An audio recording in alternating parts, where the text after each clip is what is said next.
Despite what their moms told them, they just aren't talented enough for radio. Unfortunately, anyone can have a show these days. Sean. Well, I'm pretty hard to figure out sometimes. In fact, I can't even figure myself out sometimes, so don't you try to. Joe. You're an idiot and really a disloyal person. This is the Cuse Militia.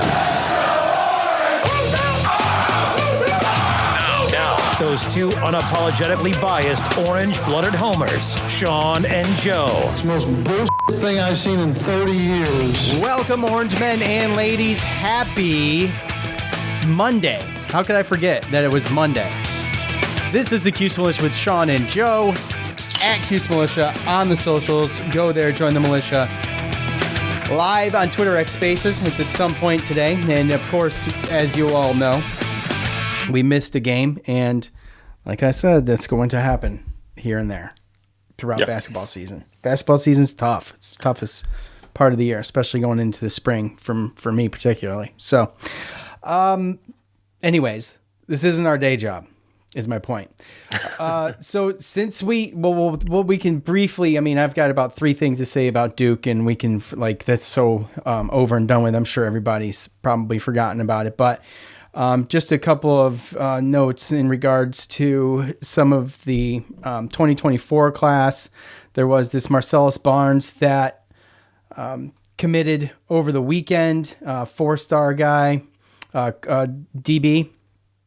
And he did one of those fancy to-dos and announced live. So that was a big one. And I don't think, if I remember right, I'm not sure if we talked about Emmanuel Ross, wide receiver. So I don't think... Yeah, we did. He's been there for a little bit. Okay. Yeah. All right. Okay. Yeah.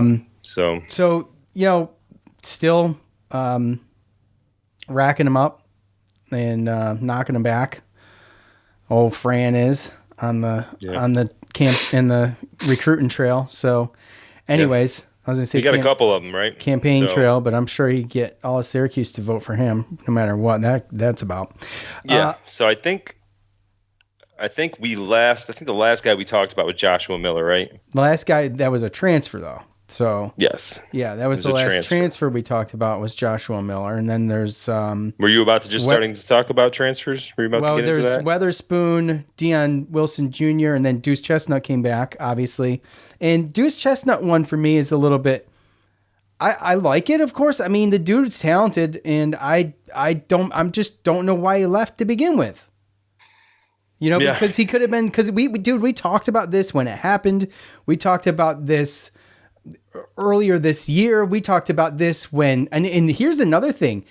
John Wildhack takes a shot at the guy pretty much without naming his name, and to some extent, and he still comes back.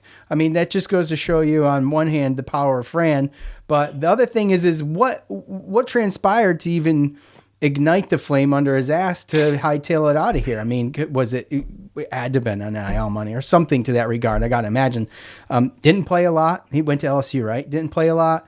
Ended up kind of disconnecting from the team late in the season, this past season. And then now he's back. I welcome him back. I just don't, if I'm being honest, I don't need any drama on the team. That's all.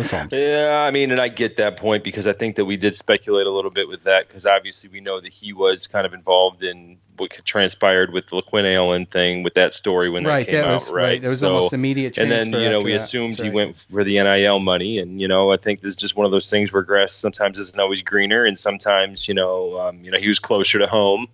He was closer to, more people that he, knew and stuff like that. So, to me, that's just kind of what that screams. I don't know how much drama went on or anything with LSU, but at the end of the day, he's from Camden, and so is Fran and everything. And I'm sure that Fran isn't just giving him a free pass on the way back. I'm sure Fran had the conversation with him. Why'd you leave? Why you want to come back? What happened? And,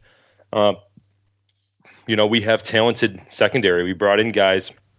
The guys we brought in last year were starting to play good. At the end of the year, so much to the point where Jeremiah Wilson went and transferred. So I definitely welcome him with open arms, and I think that he's going to come back and he's going to work harder for a guy like this, because obviously they've known each other from the same place. Sure that their paths have crossed in recruiting. So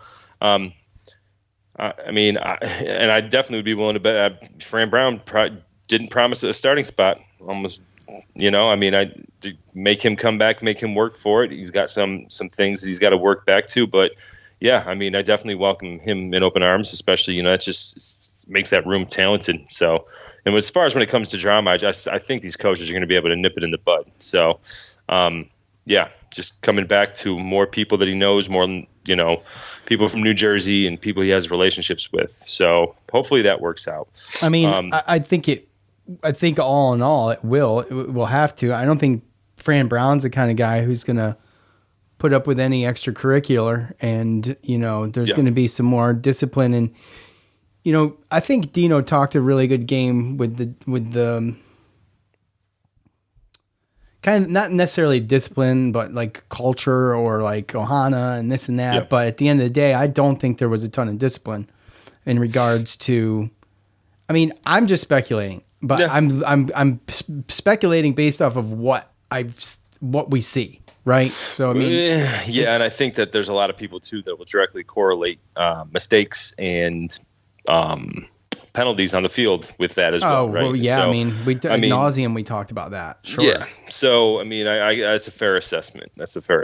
So, like I said, I'm willing to bet he wasn't guaranteed anything, that he's going to come and he was going to work. And I think that he wants to work for this guy. And I think that he overall, probably liked it better at Syracuse than he did LSU. And that's why he didn't make it there and he came back here. So, but the Marcellus Barnes guy, the reason why that was a big one is because, he picked on national television during a high school All-American game, So, number one, he was a high school All-American. I think he's ranked, in the nation as a top 200 player, but also too, that's big recognition as we've gotten a lot since Fran Brown, right? With McCord and some of these other guys, King Joseph Edwards.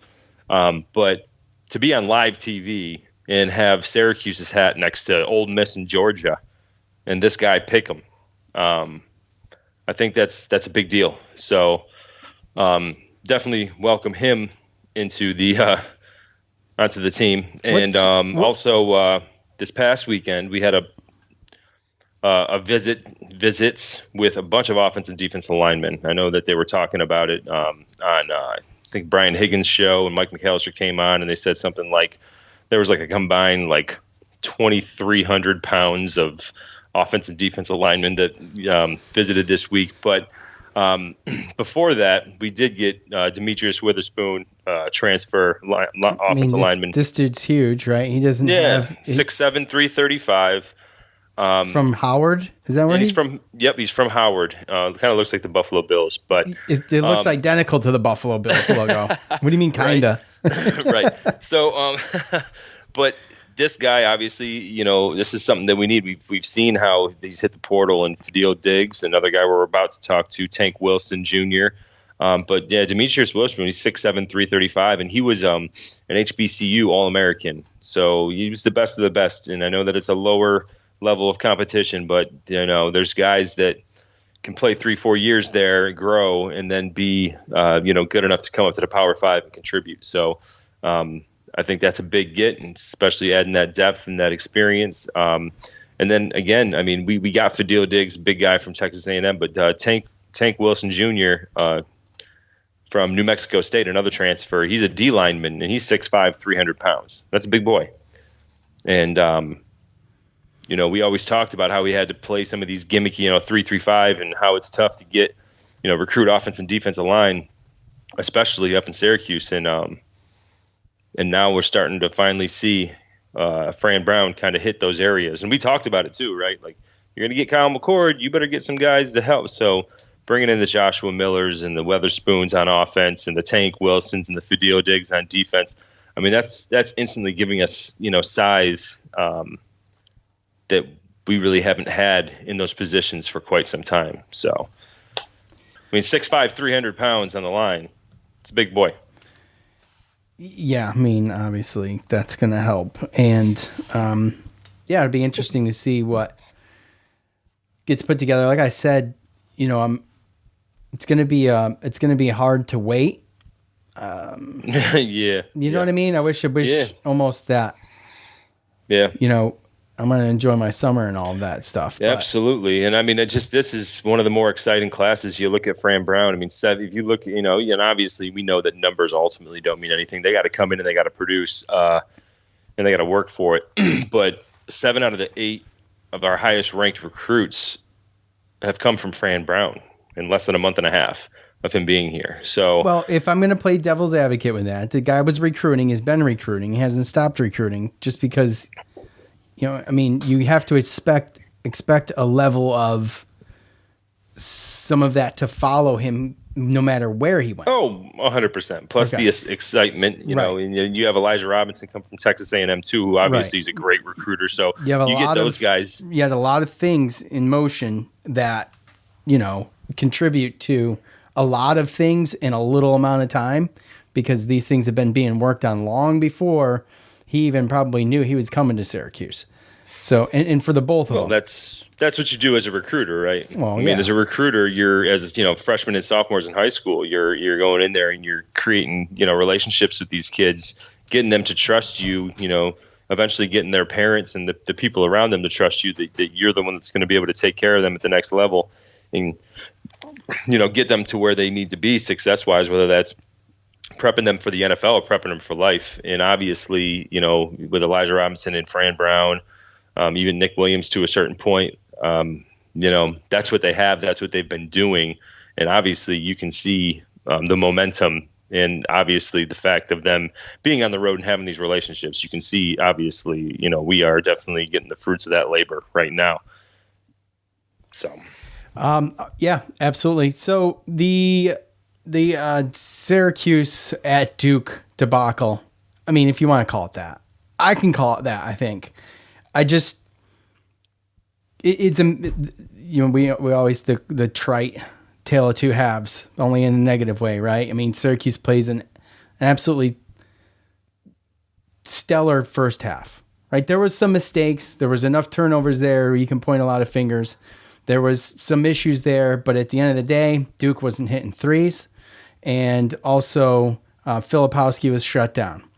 Second half, Duke makes the adjustments. You get a couple guys get hot. McJane and a couple other guys get hot. McJane. A couple other guys get hot, and they hit 8 for 8 in the second half, and Syracuse couldn't keep up.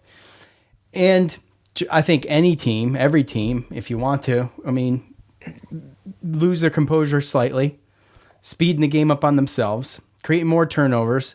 A lot of those turnovers turned into open 3-pointers. And it just turned into, at the end of it, a 20-point loss, very reminiscent of the Maui Invitational. And, it just, as far as Syracuse has come and as good as they are and as talented as they are, it just puts things into perspective, brings us down to earth a little bit. And like, okay, look, this is not who we are yet. Like, there's work to be done. And unfortunately, in the world of basketball these days, if you ain't paying, they ain't playing. And you got guys on this team, one in particular, who we all know and love, is not going to be here next year. So the development has got to happen now with what we got. Because next year, you got Donnie Freeman and what's his name coming in. But we only have 2 recruits for next year, right? So Elijah Moore. Elijah Moore and Donnie Freeman. So both 4-star guys, both excellent recruits. But I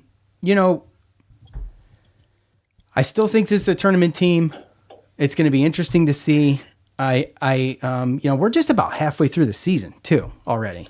It's damn close. So, there's a little bit of time to obviously get things going. I wouldn't say that it was, like I said at the preview, I just wanted to be competitive with it, and it was for a certain amount of time, and it was. As soon as it wasn't competitive, it was done.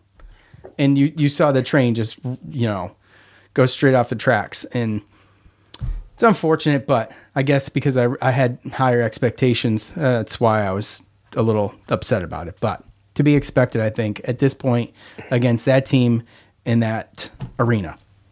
Yeah, that's the expectations to me it came in the first half, and the fact that we played them to a 2-point, to a 2-point game at halftime. But realistically, this is kind of indicative of how we've played against every team that's kind of been like this. I know that Virginia's lost a couple here recently that's kind of pushed them out a little bit, but Virginia at home is almost impossible to beat. So yeah, that's why I didn't even lump Virginia into that, because that was a disaster kind of from the get-go almost. So it wasn't the games that even the Maui Invitational that we watched, where they really hung there strong until they just couldn't. I mean, the cream rose to the top in those 3 games: Tennessee, Gonzaga, and Duke. Yeah. And those are the biggest. Yeah, those are the highest rated, teams as far as the teams that we've played. So yeah, obviously, it's. I don't want to say that it's not surprising and make it act like, oh, it is what it is. But I mean, this is just what we've seen against just really good teams this year. Well, Duke's had our number too. It's at 9 in a row. So yes, yeah, I mean something like that. They've been, yeah, and they're, like I said, they're a good team. And realistically, so to your point, I mean they were missing in the first half. They probably could have been up a little bit more. And there's a couple, bad mismatches there. And then obviously, you don't expect the team to shoot 75-78% from the floor, and go 8 for 8 from the 3-point line in the second half. But sometimes that happens, and when that happens at home, good luck, especially if you don't have a big lead. Syracuse had the crowd taken out of it in the first half. They did. Then you have to come out in the second half and kind of keep that going, Yeah. And I think they did for a little while, but not long enough. And then it was pretty much, like you said, they start to press. You get down a certain amount, and now you start going a little bit faster, trying to do stuff that you don't normally do. There was some bad turnovers. I thought Chris Bell had a couple bad turnovers. I mean, at that level, getting caught in the air and throwing turnovers like that, I mean, that's everybody kind of struggled, man, to be honest with you. I mean, Malik Brown had a day. I mean, Malik Brown was fantastic. He shut down Filipowski in the first half. And how many minutes did McLeod get? I mean, 3? None? I mean, what was it? Yeah, 7. So, Malik Brown, I think, speaking of, and we'll just transition right into Boston College. I think he's going to be needed there. The all-time series between Boston College and Syracuse sits at 57-26 in favor of the Orange. The Orange, they've just dominated this series in the last 10 years. They're on a 10-game win streak right now. And 17-3 in the last 20 meetings, dating back all the way to 2014. So totally handling Boston College as of late. Last year, 2 times winning. First one, Mintz, Gerard, Edwards, Bell, and Williams. Gerard with 24 points, Williams with 11 rebounds. And then the later game, 77-68, Mintz, Gerard, Edwards, Bell, and Brown. And Edwards with 27 points. So handle them pretty easily both times. The Syracuse Orange men and the Boston College Eagles first met in 1959. The Eagles would win the first 3 games in 6 of the first 9. Since then, the Orange have had a significant upper hand, according to orangehoops.org.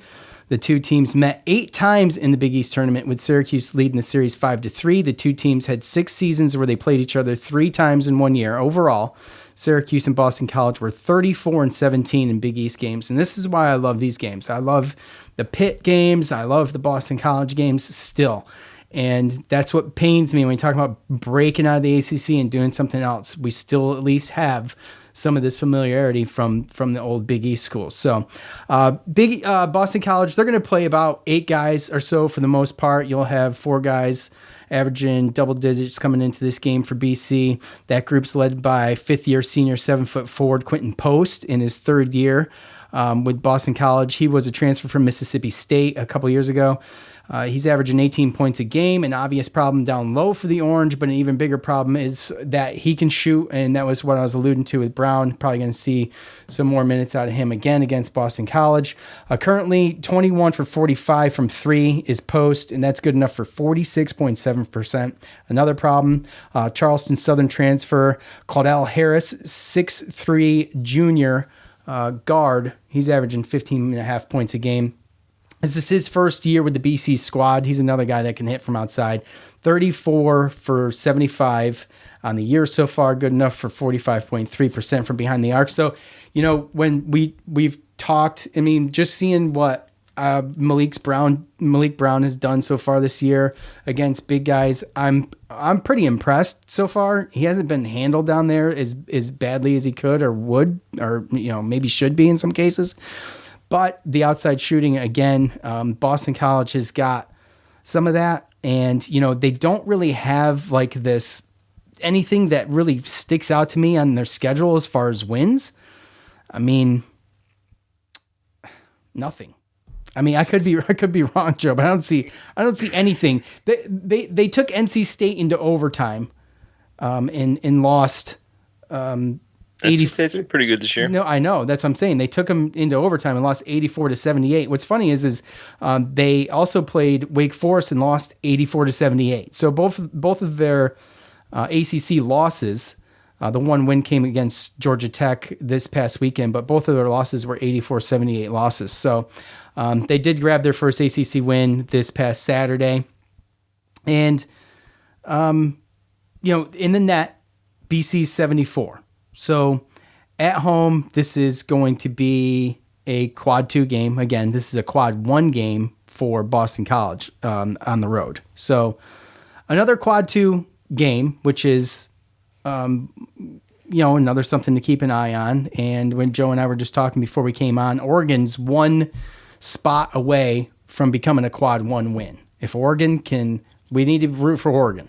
If they can continue doing what they're doing, they are going to jump up into a quad 1 win. And if I remember right, Syracuse hasn't had a quad 1 win since they beat UNC in the ACC tournament right before it was shut down by COVID, if I remember right. Is that right? Yeah. God, if it ain't right, it's close. At least a ranked team.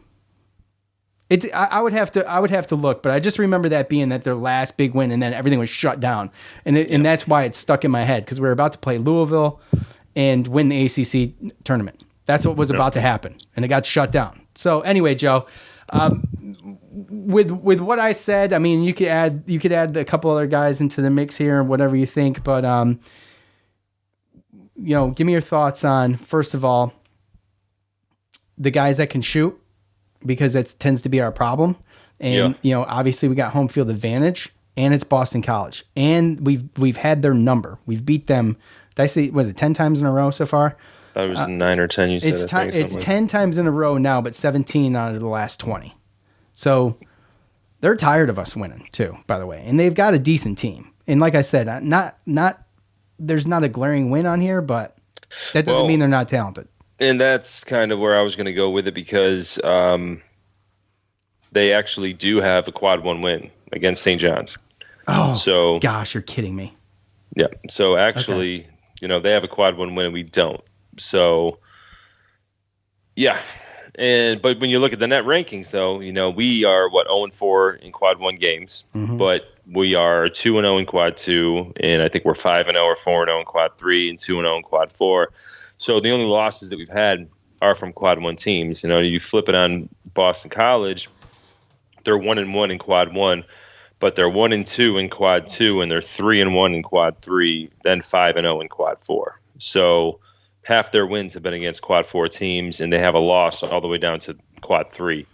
So that just kind of tells me that they've just been, a little inconsistent. That's all. And, that's kind of par for the course with a team like this, because realistically, a lot of these guys are sophomores, first 1 or 2 years in, and they rely heavily on Quentin Post and, like you said, Claudel Harris, the transfer from Charleston Southern.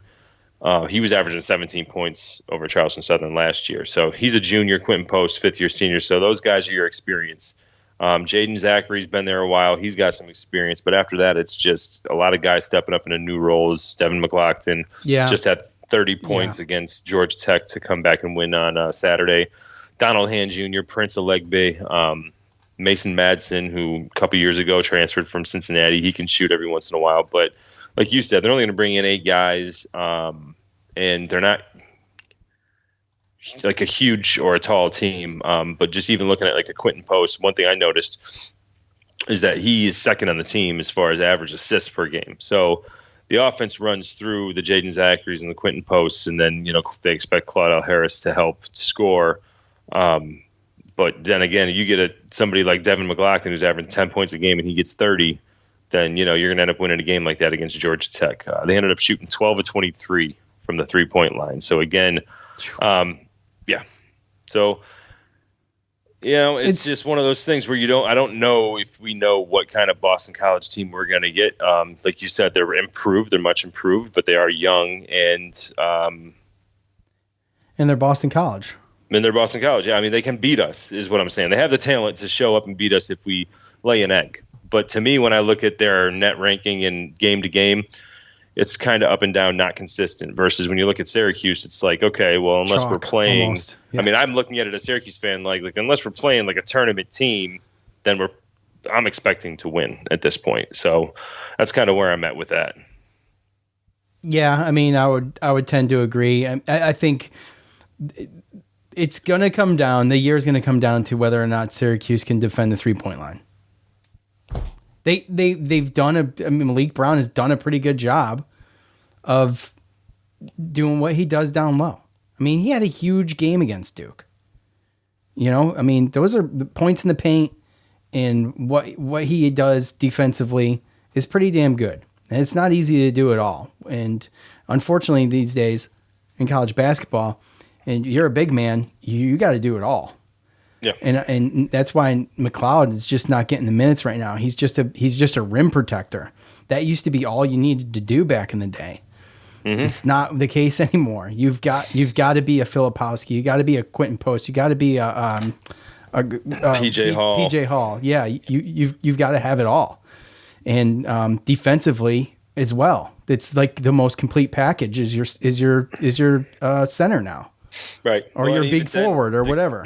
The down low big guys. You know what I mean? Like you can get away with it if you got some offensive moves. You look at Zach Edey from Purdue. That guy's huge, and they feed him the ball all the time, and he leads the NCAA in free throw shots. And by the way, Malik Brown, not bad. I don't know what he is. I can look it up right now, but that's a good point because he's excellent from the line. Oh, Malik Brown. I know. I'm just talking about the amount of times they go. Like Zach Edey's gone to the line more than Judemans this year. So, okay. But at the end of the day, Purdue, they've been really good teams throughout the regular season for a long time, and they're known for their big guys down low that might not necessarily be able to shoot from the outside. And he's 16 for 18, by the way, which is not getting there a lot, but he's good. Yeah. But last year, Purdue lost to a 1 seed, and Purdue usually doesn't get too far in the tournament. So overall, for a chance to, go through the tournament and have a chance for a national championship, yeah, I mean, that the day of the down low big men, I think, are going away.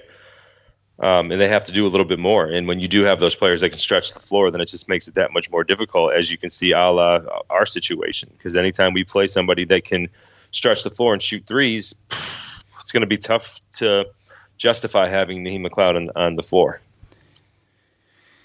Yeah, well, we said in the beginning of the year it was just going to be, for Naheem in particular, it's going to be a matchup issue. It just feels like now that we're in full force ACC play, the matchups are relatively close. Yeah, and I didn't know, and I'm not saying that he can't play at Syracuse. I'm not saying that, and we've seen centers, grow through our program. So it's not. We've seen Jesse Edwards and some other guys that weren't too great the first couple of years, right?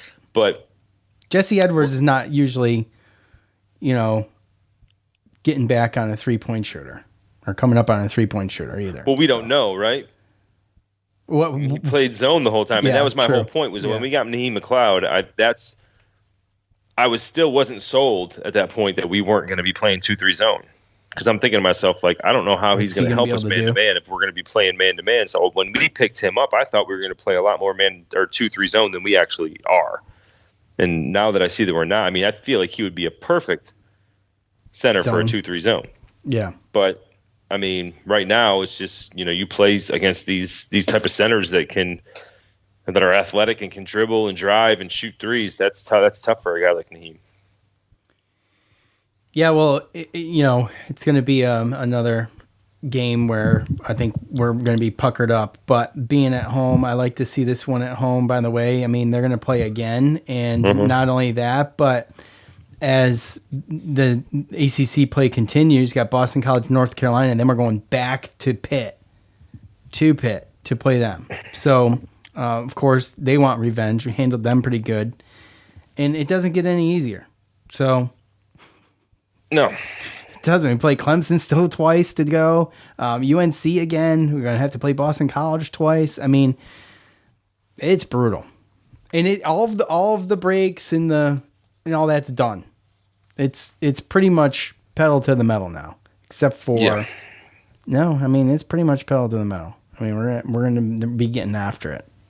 Yeah, and when you talked about it earlier too, you were talking about the growth of the team, right? And bringing up Judah and how he's not going to be here probably next year. And at this point, we're in a situation where we shouldn't really have to worry about that, I mean, we need to be able to grow and develop and get to the fact that just to a place to where we can be a tournament team. Obviously, our eyeballs tell us, that we're a tournament team, but hopefully our resume reflects that at the end of the season as well. So, because at the same time we're only bringing in 2 guys, right? But we lose Judah. Who knows? We might be losing a couple of other guys to transfer portal. But nowadays with transfer portal stuff, I mean, we can replace guys. So it's like Amazon now. Yeah, we'll worry about that when the time comes. Right now we got Judah and we got talent. It's just figuring out the pieces, getting these guys confidence, and trying to get over that hump of being able to play a full 40 minutes against the tournament team.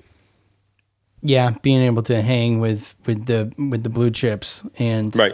It's another thing too. I mean, we can look at the Oregon game and keep our eyes look back at the Oregon game, keep our eyes on that, and hope that it becomes a quad 1 win. But at the end of the day, I mean, wouldn't it be nice to go beat a North Carolina or even an NC State, which is right on the cusp of being a ranked team, you know what I'm saying? And yeah, and that would be nice if Oregon did get us that, but at the same time, in your heart of hearts, was it really? Right. I mean, they had a couple of guys out. If they got healthy and they actually got up to a quad 1 win game, they were like for sure tournament team. I feel like you got to put it. I mean, you got to play what you got. I get it, but there's an asterisk on that thing. I agree. There's an asterisk on that sucker. So I agree. It's not anything to sit here and do shots together about.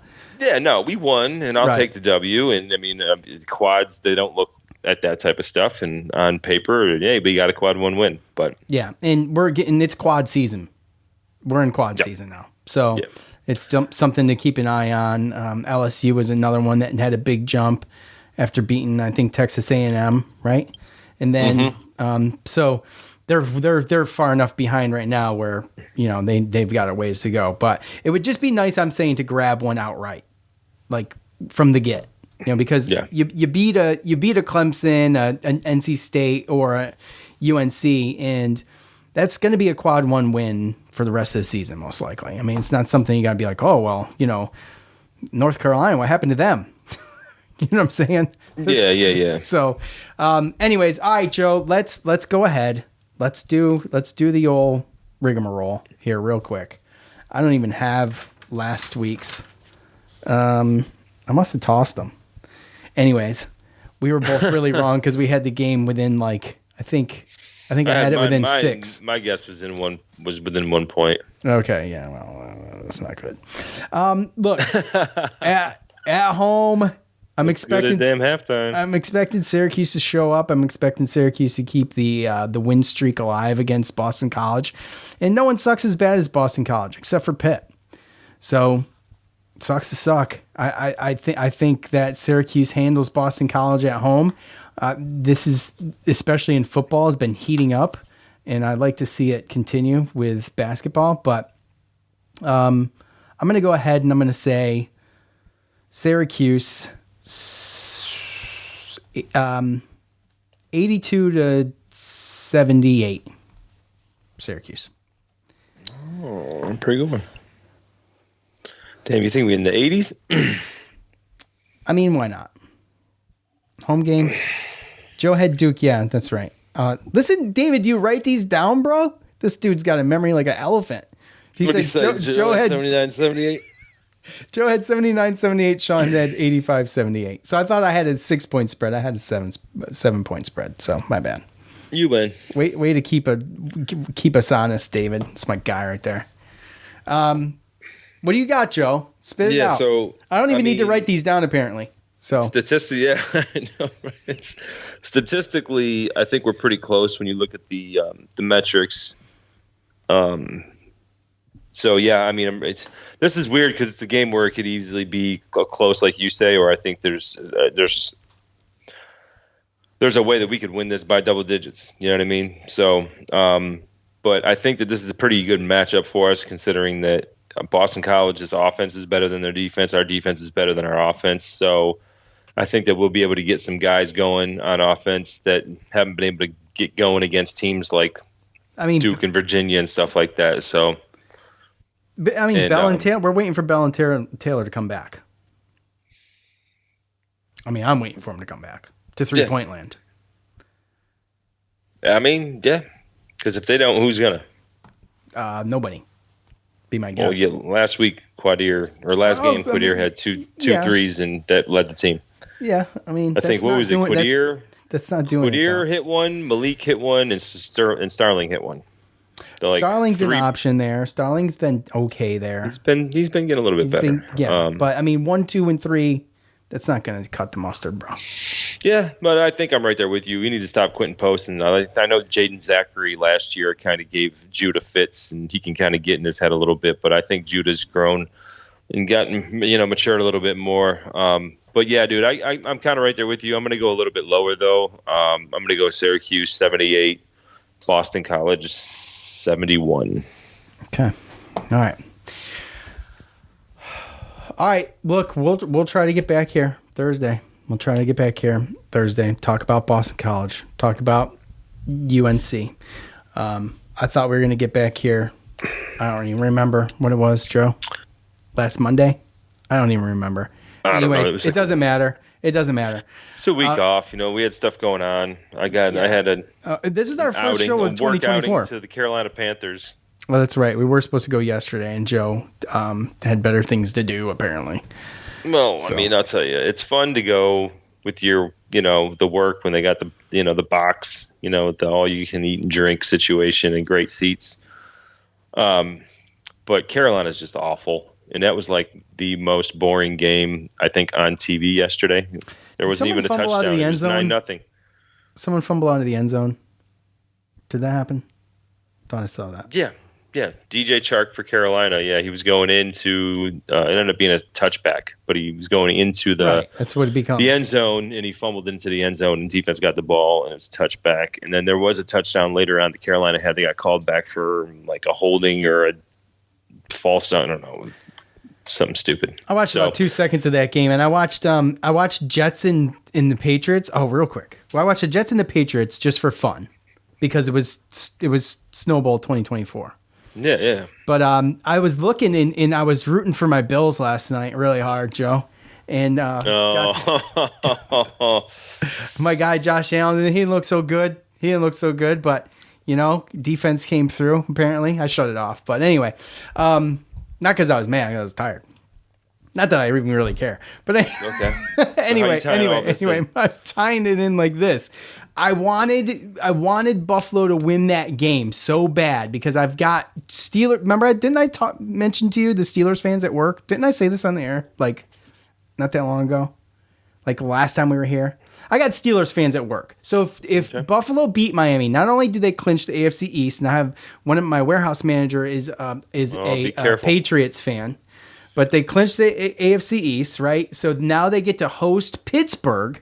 And it's going to start snowing in Buffalo tomorrow. It's going to be a frozen mix tomorrow, Wednesday, and then it's just snow for 4 weeks straight. So that should be a fun game. That should be a fun game to watch. I've been waiting for a bad weather game, and we've gotten some rain, but that's not any fun. I mean, don't you want to see a whiteout? Isn't that what this time of year for NFL football is? It's so much fun. Yeah, if Buffalo would have lost, I think they would have went to Kansas City, right? No, if Buffalo lost, they'd have to stay in Miami and play the Dolphins again. No. Yes.